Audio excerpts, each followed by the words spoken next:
En compagnie de Gilles Laporte, vous le savez, c'est toujours avec le même plaisir de venir à votre rencontre pour votre nouveau roman, La fiancée anglaise, aux éditions Presse de la Cité, collection Terre de France. Première question, livre historique, mais également personnel, on va dire. Oui, c'est une histoire que je promène depuis quasiment mon enfance. Une grande énigme familiale qui s'inscrit dans la grande histoire de France, puisque le point de départ, c'est l'aventure militaire de mon oncle, qui s'est engagé en 1937 dans la Marine nationale et qui a rejoint parmi les tout premiers le général de Gaulle à Londres. Il a fait partie des forces navales françaises libres. Il a servi sur un bâtiment prestigieux, le torpilleur La Combattante, qui a participé au débarquement de Normandie, le seul navire français d'ailleurs, et qui a été choisi ensuite, ce bâtiment, par le général de Gaulle pour rentrer en France et restaurer la République. Donc c'est un bâtiment mythique qui a disparu malheureusement en février 1945, coupé en deux par une mine allemande, et mon oncle a été perdu en mer du Nord, a disparu en mer du Nord à ce moment-là. Comment on réussit du coup à inventer, je ne sais pas si c'est une histoire vraie jusqu'au bout, ou alors comment on crée un petit peu ce lien entre histoire vraie et fiction? Ben là, c'est l'histoire elle-même qui s'en est chargée, l'histoire familiale en même temps que la grande histoire, parce que l'énigme que je présente dans ce roman est une énigme authentique, vraiment. Elle a occupé, même si toute la famille tentait de l'oublier pendant très longtemps, elle a occupé la famille jusqu'à aujourd'hui. D'accord. Je ne pouvais plus supporter cette interrogation permanente et j'ai écrit ce roman qui m'obsédait depuis des dizaines d'années quasiment. Je l'ai écrit pour justement dénouer l'intrigue. Alors j'apporte dans cette histoire un dénouement romanesque, mais qui est très proche, me semble-t-il, de la réalité. Ce que je trouve intéressant, c'est aussi, est-ce qu'on doit tous dire dans une famille les secrets de famille, les non-dits? C'est intéressant parce qu'on va expliquer rapidement, Robert Forster est un Anglais qui décide de partir à la recherche de ses origines qui se trouvent en France. Je ne veux pas trop en dévoiler, mais on comprendra. Et on voit que ça ne se passe pas forcément bien au début, finalement. Mais non, quand cet Anglais arrive dans les Vosges, il est surprenant parce que personne ne l'attend, d'une part, personne ne le connaît d'autre part, et puis ces questions sont des questions un peu embarrassantes. Oui. Il vient en 1997 enquêter, entre guillemets, sur ce qui pourrait être ses origines, en tout cas sur les origines d'un homme qui l'a profondément marqué à l'époque où il était enfant, en 1942-43. Donc c'est un grand mystère qui surgit là dans la famille en 1997 et qui réveille cette énigme que tout le monde promenait au plus profond de lui-même depuis très longtemps. Est-ce que pour vous, il est surpris dès le départ de l'accueil justement? C'était intéressant du point de vue dramatique aussi de montrer que ça ne se passe pas encore une fois facilement. Ben, il en est surpris sans en être surpris vraiment, parce que lui, je le crois, détient un secret qu'il partage avec sa mère. Ils sont les deux seuls à détenir ce secret. Et il ne veut pas le révéler. Sa mère lui a interdit de révéler ce secret. Donc il ne le révélera pas. Il ne l'a toujours pas révélé. D'ailleurs, là, aujourd'hui, historiquement parlant, il ne l'a pas révélé. Donc c'est une grande surprise pour tout le monde. Et je le pense aussi pour lui, parce que même s'il s'attendait à être reçu un peu froidement, parce que derrière, il y a une histoire un peu sombre, un peu difficile, un peu délicate en tout cas, d'argent disparu. Est-ce que c'est une histoire aussi de génération? Parce qu'on va se rendre compte un peu plus tard, lui va faire le voyage en France, mais il y a une autre partie de la famille qui va aller se rendre en Angleterre. Il y a quand même ce besoin de connaître la vérité finalement, encore une fois. Oui, c'est je crois ce qui habite tout être humain, et il nous ressemble à vous, à moi, à nous tous qui écoutez cet entretien et qui regardez ces images. Nous sommes tous préoccupés par notre origine. Nous avons besoin de savoir d'où nous venons pour nous situer dans le présent et éventuellement imaginer notre futur.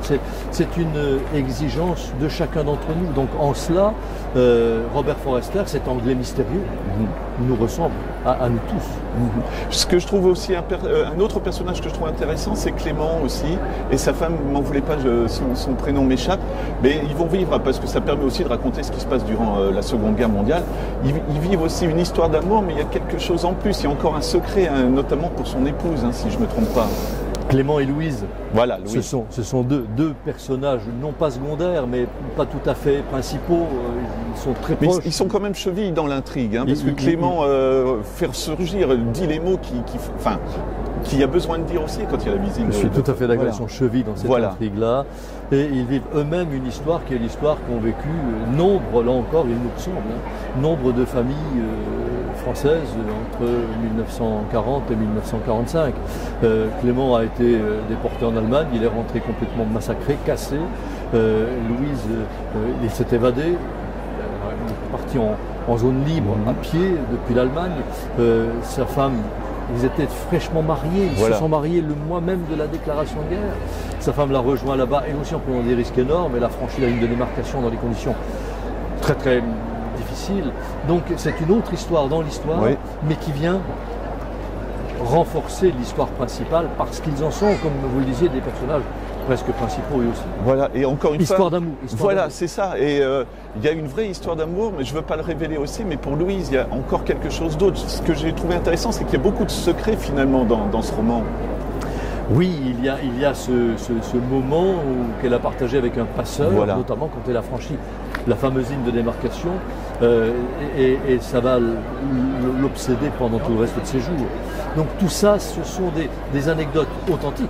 D'accord. Là, je n'ai pas fait œuvre de romancier. D'accord. Ça sont authentiques et qui viennent renforcer à chaque page quasiment cette histoire qui est une petite histoire familiale dans la très grande histoire qui a marqué notre pays. Alors justement, est-ce que c'est facile? Je suis désolé, je vous pose une question un peu plus personnelle, mais quand on parle à la famille et qu'on dit je vais écrire sur ça, est-ce qu'on prend des précautions ou est-ce qu'on se dit je suis écrivain, j'ai le droit d'écrire ce que je veux?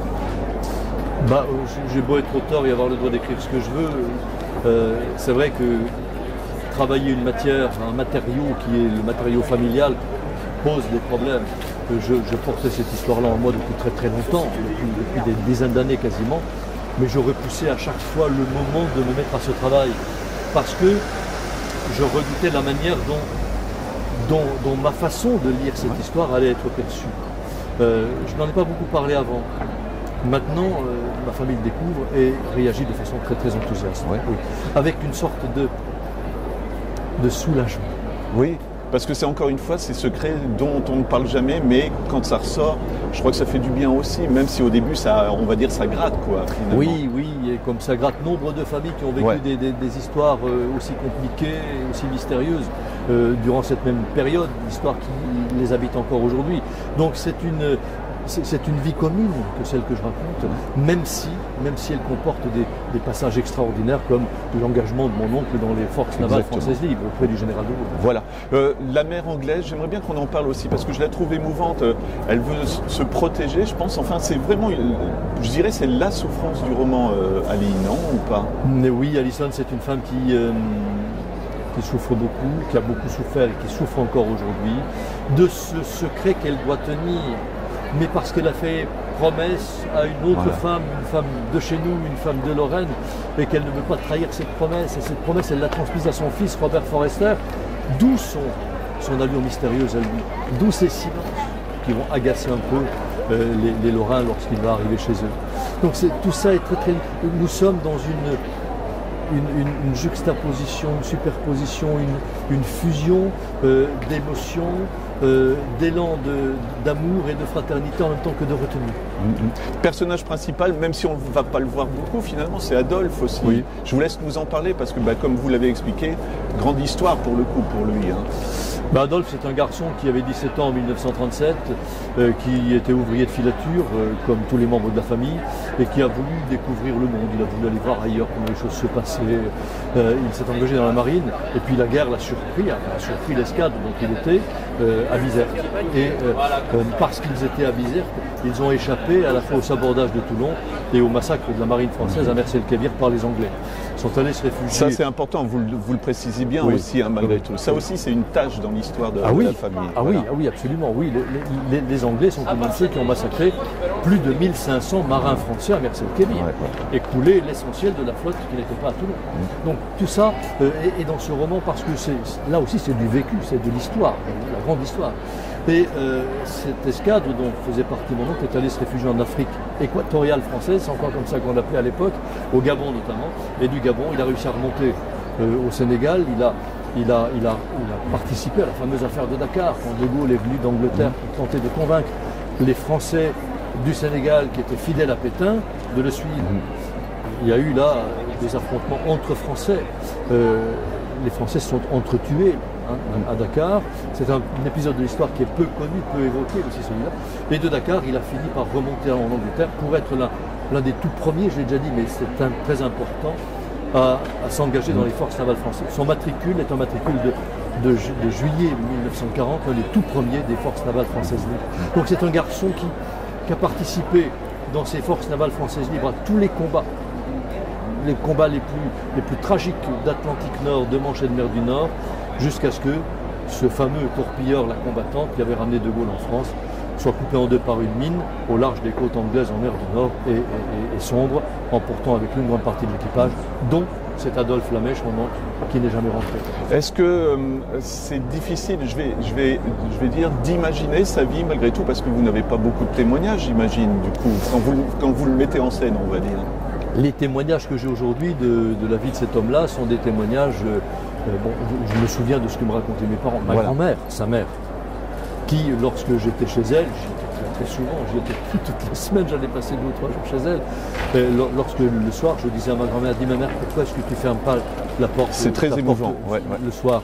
Elle me répondait, mais si mon gamin revenait cette nuit. Donc, voilà, je porte ça en moi et je me suis appuyé sur ces émotions, sur ces réflexions, sur ces témoignages pour écrire ce roman. Cette histoire-là, ça met du temps, j'imagine, ça mûrit, vous y repensez de temps en temps, mais vous partez sur d'autres projets qui vous semblent plus construits, et je pense qu'on écrit un petit peu, et puis au bout de quelques années, on dit « je suis prêt alors » ou...